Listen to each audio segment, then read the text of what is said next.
Raft Treats celebrates the ice cream truck goodies of yesteryear by reinventing them with unique techniques.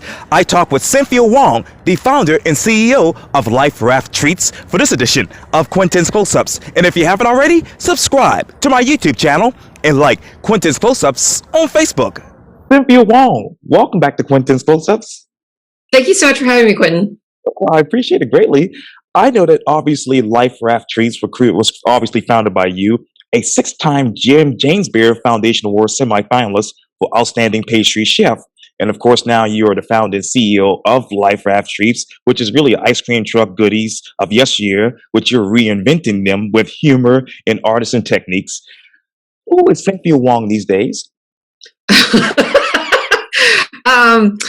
I am a small business owner trying to keep my head above water. I feel very fortunate. I have a great team.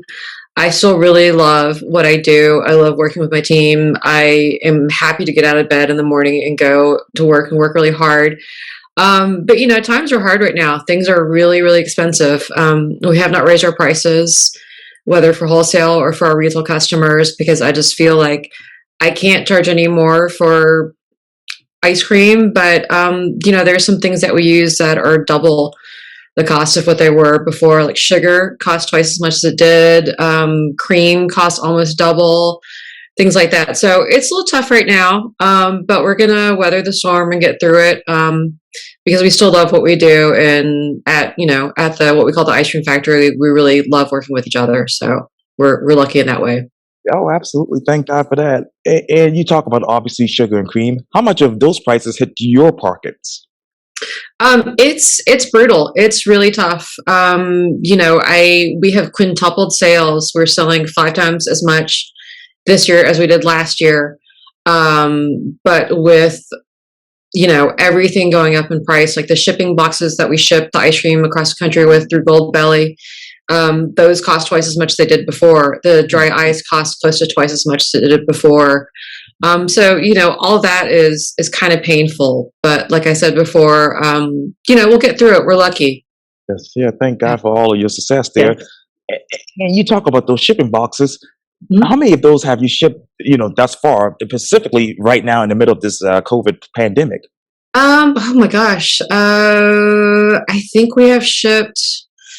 Let's see,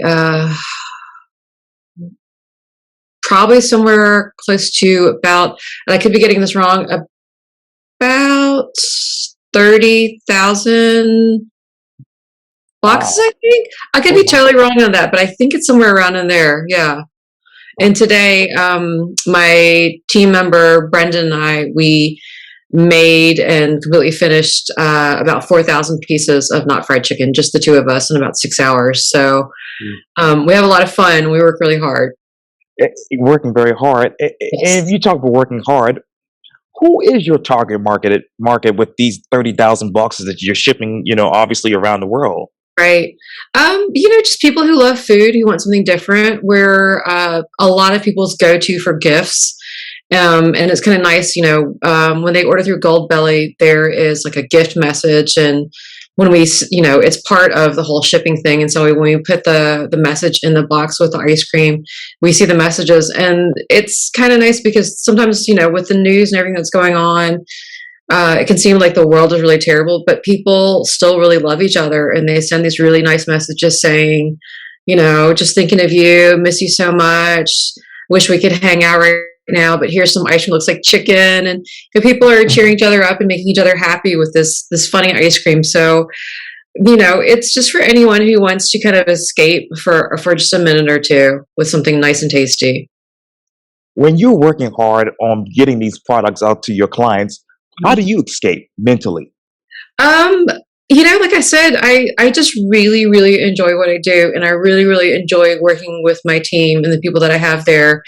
And we all, the mantra at work is you can laugh or you can cry, and we choose to laugh. So, we try to take care of each other, and, we have really firm boundaries with work and life. We work Monday through Thursday, and that's it. We don't work on Fridays. We don't work on Saturdays. We don't work on Sundays. Our events team does, because a lot of our events are on the weekends. But for the rest of us, We don't work at night. I'm at home. I got home today for my kids to get off the bus. And one of our big team members, who's like a really integral part of us, he is a College of Charleston student, and he gets done with work and he goes to school. And so, we have boundaries. When we're done with work, we're done with work, and we don't let it consume us. Mm. What boundaries have been, issue with your particular company, Life Raft Trees? I think it was really hard for me to turn off the chef thing where, in restaurant life, you work and you work and you work and you work and you work. And, Yeah. if you're going to be the best chef out there, work more than everybody else, and just turning that off and then making my life an example for my team and saying, I'm going to go home now. I'm going to go on vacation. You know what? I don't feel well today. I'm not going to come to work. I need a break. Do you need a break? And just really putting a really human aspect into the work itself, and not just saying the work comes first. The people come first and then the work comes second. Mhm. What aspects have you put into this, your brand? What do you mean? Sorry? Yeah, yeah. What other aspects are you using as far as making sure that your brand is really consistently successful? Just trying to do something really unique and different. There's a lot of ice cream out there, and craft artisan ice cream is sort of like craft and artisan beer was a couple of years ago, where there's just been this big explosion of it. And when you go to the supermarket now, just any supermarket, the ice cream aisle is so huge, and there's all these different pints and things. And there's a lot of great ice cream out there. So we try to make great ice cream that looks really fun. And it was kind of part of what we sort of turned into during the pandemic was trying to spread some joy with a little bit of ice cream. It's really great when you see someone unwrap a piece of not fried chicken and they see it and they're like, "What is this?" And they like take a bite and they're like, "Oh, it's really tasty." But then they also start laughing because it's totally funny. Like, who would ever think about making the things that we make? Where we have ice cream out right now, coming up at Graft this Sunday that looks like a sub sandwich. Huh. It's really fun for us to make it. It's the creative part of it, and figuring out how to put it together is really enjoyable for me and my team. And then it's really fun and enjoyable for the people that are eating it. So we just try to keep always kind of pushing those boundaries and doing new and exciting, fun things. And what new and exciting things are you doing right now that makes you and your team laugh out loud? We are working on Father's Day frozen dinners, and we make them in those little metal trays that look just like frozen dinners that have like Right. 4 compartments. And there is some not fried chicken, but it's made with chocolate porter ice cream.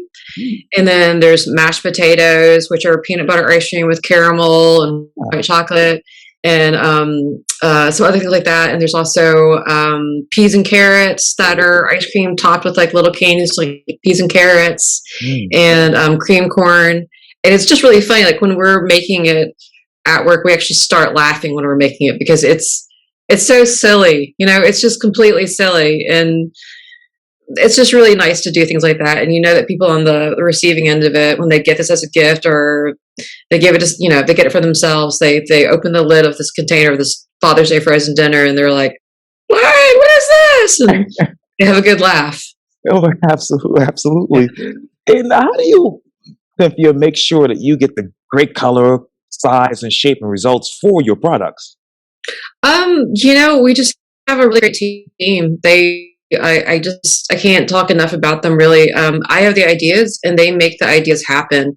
And without them, the ideas are just ideas. You know, Hannah, who is my production manager, she is just very artistic and she just has a great sense of color. And when she, colors the chocolate to coat the ice cream treats, it's just spot on. It's amazing.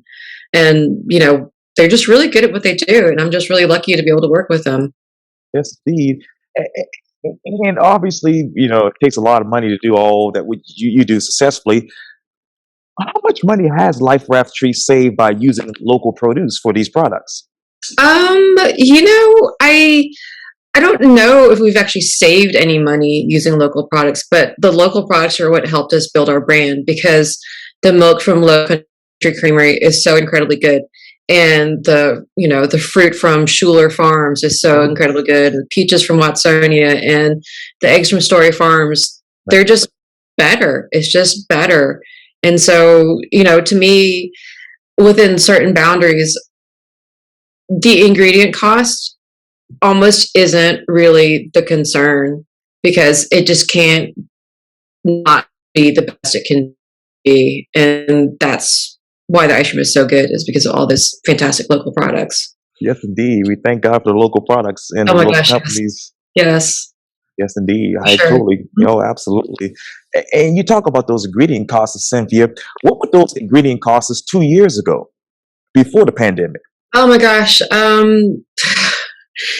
If the ingredient costs were what they were right now, I probably would have bought everyone on my team a brand new car. You know what I mean? Like, it's really rough. Like, we are selling a lot of ice cream. We still need to sell more. Oh, yes. But the cost of things are just it's just astronomical right now. Mm, Some of it's settling back down a little bit. During the pandemic, gloves, like rubber gloves, disposable rubber gloves, were incredibly expensive. I expensive. think that they got up to high about $80 to $90 for a case, and now a case is about $30. Mm, So, I'm hoping the rest of the prices will kind of settle down a little bit. And I understand things are just kind of chaotic wherever, and people do need to raise their prices. But there are some things out there where you're like, come on now, you're just doing this because everybody else is doing this. And two of my local producers, the Low Country Creamery and Sawyer Farms, they have not raised their prices on the eggs or the milk, and I am so incredibly grateful to them for that because I know that it's really hard for them to, but they won't do it, just like I won't do it. So, Absolutely. And I read somewhere that I know that your production, storage, and truck spaces are kind of tight for you right now. What is your comprehensive storage plan to make sure that everything just runs smoothly with that?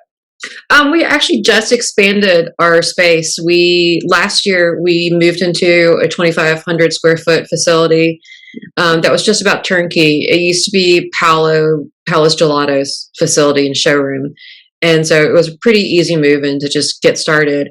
And there was a back portion that was taken up by another tenant who left, I think about 2 months ago, and we just took that over. So now we have about 5,800 square feet. So we have a lot of dry storage. We just got fairly recently. We got a brand new freezer that's I think about 20 by 20, Wow. and we are kind of starting to squeeze out of that too. So, but at least now we have enough space to kind of build as we go along, and we have some plans for a larger packaging system that's a little bit more efficient as well. That takes a lot of like the hand labor for like putting things in bags and stuff out of it. Oh, So lots of yes. things in the works. Oh, absolutely. And obviously, Life Raft Treats proudly operates the only award winning chef driven artisan ice cream truck here in South Carolina. What are the ongoing expenses for your ice cream truck business? Really, it's just the cost of goods. It's just the sugar and the cream and the packaging materials. Everything else is pretty stable. Our truck is a diesel truck, and diesel is really expensive right now, but it's also very fuel efficient. So, we're kind of lucky that way. We have been looking for a brick and mortar shop front for a while. Oh, And I'm extremely patient with that search. I really want it to happen, but I'm also not just going to jump into the wrong lease at the wrong time. And I'm still not really convinced that right now is the best time in terms of commercial leases. mhm, mhm. That's interesting. And I know that you started with an ice cream cart selling at local farmers markets around Charleston. What is the state of farmers markets locally? We are not in any of the farmers markets right now. I know that they just recently this year started having food vendors again because last year, the year before that, because of the pandemic, they just had farmers. I haven't been to one recently, but it's something that we'd be interested in again for sure. But this year, in the past year, what we really started doing was distributing. So now we're available in a lot of states in the Southeast. We are branching into the Chicago Yes. area as well as some more shops in DC and in Texas. And we're hoping to have nationwide distribution, um, hopefully sorted out by the end of this year. And what else do you want to sort out when it comes to that part of obviously selling your product?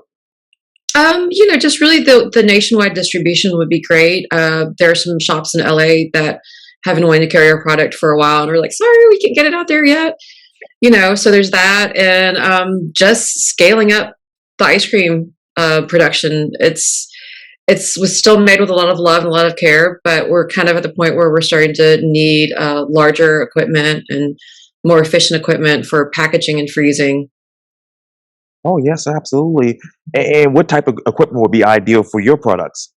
We need a packaging system called a flow pack system where it's automated, where you feed the product into basically a feeder, and this kind of roll of plastic comes out and it stamps and seals and cuts the plastic into the bags Huh, all at once, instead of having what we have now, which I actually have one on my desk right here, is like a pouch I that see.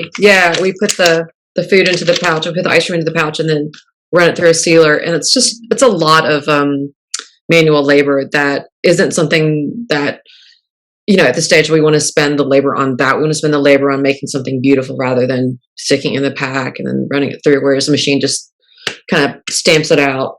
Yeah. Yeah, absolutely. Kind of looks like a little pickle bag there. Yeah. Well, Yeah. I should probably make some ice cream that's shaped like a pickle now that you said that. That would yes, be good. Oh my yeah. gosh. Okay. Thank you, Quintin. You're Yeah. wel- Ice cream. Okay. you're welcome. You're welcome. And you talk about obviously nationwide distribution, Mhm. Cynthia. Which one of those locations that you are in right now that you didn't think you were going to be in? Um, Honestly, I didn't really think that I would still be doing this at this point right now. When I started it, I just started because I knew I just didn't want to work in restaurants anymore, and I was so tired. And I've just been really lucky and fortunate to see it grow as it has. I didn't think that we would be at Fresh Direct, which is up in the New York City area, Philadelphia, and DC. Oh yeah. And it's great because people can just order it with their groceries. I didn't think that we would get onto Goldbelly. I just, to me, I was just making something fun and kind of funny, and to have had the reception that it's had, I'm still surprised every day and like completely grateful that it's worked out. Oh, yes, indeed. And I know obviously in 2018 you bought and outfitted a food truck, and you've Mhm, been obviously growing ever since. mhm, What is the biggest difference about the ice cream food truck, from 2018 to right now? mhm. Well, with the pandemic and everything shutting down, we had to really we had some ideas about what we wanted to do. Like we wanted to shop, we wanted this, we wanted that. And then when the pandemic happened, we were like, okay, well, we're just going to kind of figure out what we can figure out. And that was kind of great for us because at that point it was like, well, you might as well do what you want to do and make the products you want to make, because it's either that or you're going to be done. And so you might as well just go for it. So there was that. And there was also, just with the shutdown of events and things right before the pandemic, we were very event based. That was kind of our bread and butter, was going out on the truck and going to like food festivals or music festivals or neighborhood pop-ups and things like that. Um, but then with the pandemic, it sort of became more of a consumer packaged goods company where, everything is in a package and it's getting shipped and getting distributed to Whole Foods stores and other small retailers. So we were really lucky to be able to just sort of see what growth was available to us and grow in that direction, rather than saying we're going to force this into this direction. Um, you know. Yes, ma'am. And I'm sorry, it looks like you're a little frozen there, but I'll keep going. Okay. But uh, what?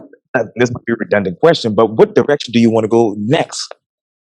I would really like to, after we get, more nationally distributed, I would love to start having some nice little shops around the Southeast. I would like that at some point soon.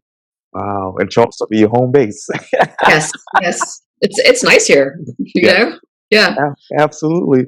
And shoot, I should have asked you this in 2018 when we sat down for your second interview with you. But let me ask you this: how did you go about researching what was in the Charleston food truck realm before you started out with Life Raft Treats? I didn't do any research. I just Oh, went for it. oh, You know, I it's kind of the situations where it's sort of good to do something when you have nothing to lose. Because if I think if I had been really happy in the job that I had at the time, and I would have just researched my way into not doing it. I would have been too scared and thought about all these things and reasons why I shouldn't do it. But kind of being pushed in that position where I was like, I'm going to do this. I just did it. So I didn't actually do any research. Wow. No worries. And I went for it. Yeah, that's a good Yeah. idea. Yeah. That's awesome. And what will be the projected growth for your food truck in the next, say, 2 years? Um, we would love to outfit another small food truck. We have this industrial golf cart that we've had for a couple years that we almost built right before the pandemic. Yeah. We would love to build it out to this cute little tiny mini ice cream truck and have that out at events as well. And just more event-based things and popping up in more places. And obviously, in those places, what limited menu do you decide on before, obviously, opening up the food truck for your clients in certain areas like the neighborhood pop-ups? Right. If we're in a neighborhood pop-up, we almost always have scoops of ice cream on cones rather than just like the handheld treats Mm. because there tend to be a lot of kids and the kids always want scoops of ice cream, which I totally get. If it's a music festival, for example, we will have scoops, of course, too, but we'll have like a pretty good portion of the packaged handheld treats because it just makes service go a little faster. So it really kind of depends on the makeup of the people that are there. Yeah. And this might be a complicated question, but when it comes, how is the food preparation any different from an actual restaurant when it comes to the food truck? It's great because it's frozen. So, there is very minimal waste, which makes me feel a lot better. When I was running a bakery, the waste part of it just made me crazy. Like I couldn't handle it. I couldn't handle not having food that someone wasn't going to wind up eating or something. But it's frozen, so there's very minimal waste, and that's great. And also, if, for example, the work week can shift in either direction. Like we are all going to take Monday day, Memorial Day weekend off, so that everyone at the factory can have a 4-day weekend. And then we're just going to shift the work week to Tuesday through Friday because it's frozen. So we can do that. Yes. And that's great. So the work and the production is scheduled around us and our lives rather than we have to arrange our lives around the food. Right. And I think that just makes a better product because everyone's happy making it and it's good. Oh, absolutely. And this is another question I wanted to ask Cynthia, but how do you staff the trucks the way that you would actually staff, say, if you were to go back into the restaurant business? We find it's the thing that's nice about staffing the truck and staffing the factory is we get a lot of people that have good experience in restaurants and other parts of their lives. And I've found that you don't necessarily need someone who has food experience. You just need someone who likes to work at a certain kind of pace, who likes to learn, who enjoys being around other people. And so we get a lot of really great people. And especially for events, we have people who kind of drop in and out. They pick up an event when it's convenient for them. And, for like private parties and events, the pay is really good. And for things like music festivals and things like that, they make a really good hourly wage. And sometimes they can make, over the course of a week, they can make about $800 in tips for like a music festival. And that's like working about 8 hours, 2 8-hour shifts. They can make about $800 in tips working on an ice cream truck. So that's not bad. Not bad at all. Yeah. And speaking of obviously the food truck and the items inside the food truck, as far as your treats, which one of those treats actually describes you? Um, Honestly, probably the not fried chicken because it's so weird. Like when we first started, people were like, "What is this? Why would you do this?" And we had to keep saying, "There's no chicken in it. There's no chicken in it. There's no Right. chicken in it." Even Right. on Goldbelly now, if you go to the page where we're selling not fried chicken, it says does not contain chicken. And so I feel like I'm kind of like that. Like, I'm kind of weird, but once you get into me and you get past the wrapper, there's a lot of good stuff in there. Yes, yes, indeed. And what does life raft treats mean to you? It's hopefully it's the way I can get my kids into college and pay for their college. But also now, even though it's still a really small team, I want I want Life Raft Treats to be a really good job for everyone involved.